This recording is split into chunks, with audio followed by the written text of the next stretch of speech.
Hey guys, Dr. Christy Ennis. Welcome to Follow Me Friday, where motion is lotion. And today I'm going to show you my 7 exercises I use to get strong shoulders and back.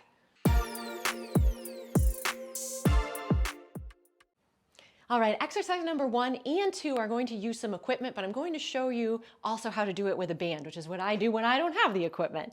So we're going in for a row and then a punch. So I've got the weight in my right hand. My left foot is in front. I'm in a partial split stance. Gentle squeeze into that shoulder blade as I row back. And then I'm going to let the weight of this bring me forward with using that shoulder blade. I'm just going to back up a touch here. So it's here and reach. So I'm getting a stretch and a strength at the same time. So working on that posterior shoulder and even into the serratus a little bit. I am going to do 10 on each side, and I'm just going to do 1 set for you guys today. When I do these on my own, I tend to do 2 to 3 sets depending on how I am feeling.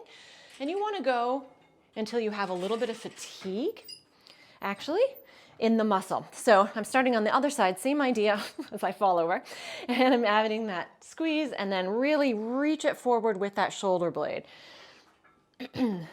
So by the end of 10 repetitions, it should feel like, whew, yep, that was definitely some hard work, but I could do another 1 or 2, right?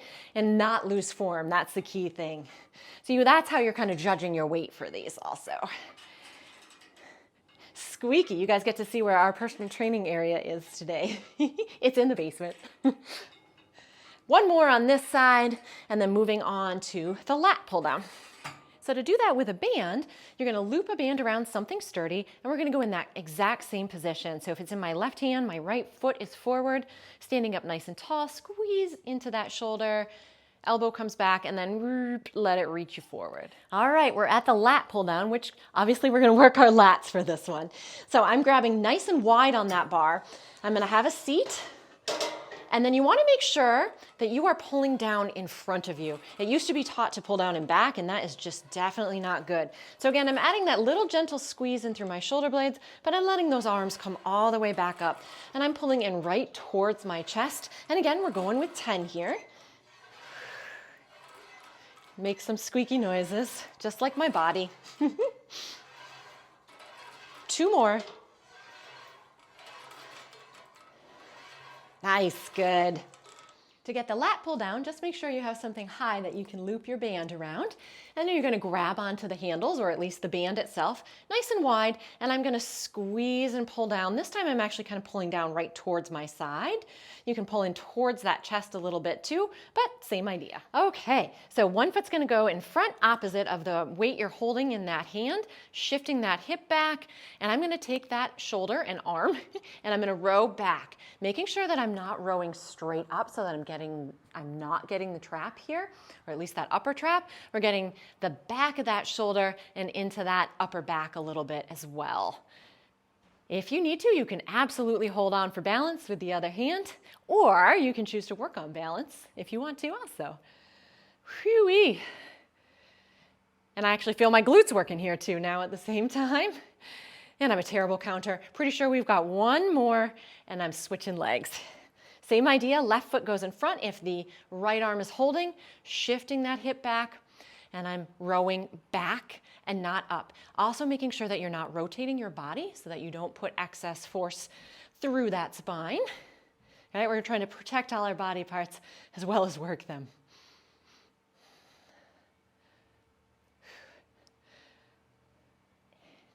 Two more to go. All right, moving on. For this next one, you're going to want some lighter dumbbells, and you're going to start with those weights in front of your body and go just about a 30-degree angle out to the side. It's okay if you can't measure that exactly. I know I can't. Palms are facing, standing up nice and tall, and we're going to lift. I'm lifting to about shoulder height because that's what feels good for my body. You listen to your body if you want to go a little higher or even a little bit lower. And just make sure as you're doing this, you're not hiking the shoulders to help you out because that's cheating. We're working the front of those shoulders with this one, and this angle is important because it kind of avoids that shoulder banging into things, which, right, we want to also prevent injury here too. Few more to go. 2 more. Last one. Okay, doing a lateral raise, but probably a little different than what you traditionally think of. You're gonna go in that little partial deadlift position. Arms are gonna come out, not directly out to the side, but a little bit in front. My thumbs are up, and I'm gonna lift from here. Again, we're just trying to clear some of those spaces in the shoulder so we're not whacking things into each other. And obviously then this one is working, right? It's a lateral raise, it's working the side of that shoulder. And again, I usually stick with lighter weights for this one. Notice I'm not lifting real high. Got 3 more to go.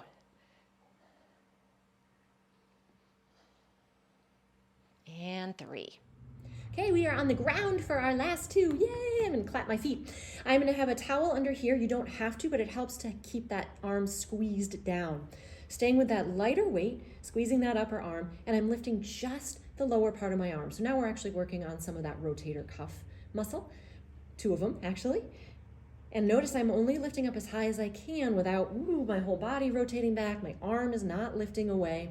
So again, usually this one is lightweight and sometimes even lighter than what you did the other last 2 with. We all tend to be a little bit weaker here, which is why it's in my program. We've got 1 more and then I'm switching sides. Nice. And it is okay if you need to use different weight size for each. I'm just gonna scooch this way a little bit. Still squeezing that towel, same idea. It is okay if you need to use different weights for each side, right? If we're not equal, then we don't want to train equally. And usually one side is weaker than another. And you don't want to lose form. And now I'll stop talking. Not really. 3 more to go. Try to make sure too that you're not letting that shoulder sneak up. Last one, and then the last one we're doing is body weight. Our last exercise is the push-up, yay! So you're gonna go hands about chest to shoulder width apart, turn those palms out a little bit to protect that shoulder, and then let those elbows come straight behind you. As you'll notice, I'm sure, I am on my knees today, and that is all related to how my body feels today. Some days I can do them on my toes, and some days I actually need a little easier than this too, and need to go to the wall or to a counter. So the higher up you are, the easier it is. And obviously if you're in a straight plank, that's a little harder. So you listen to your body too, just like I'm doing. It's still a push-up, no matter how you look at it. We've got 2 more. Last one.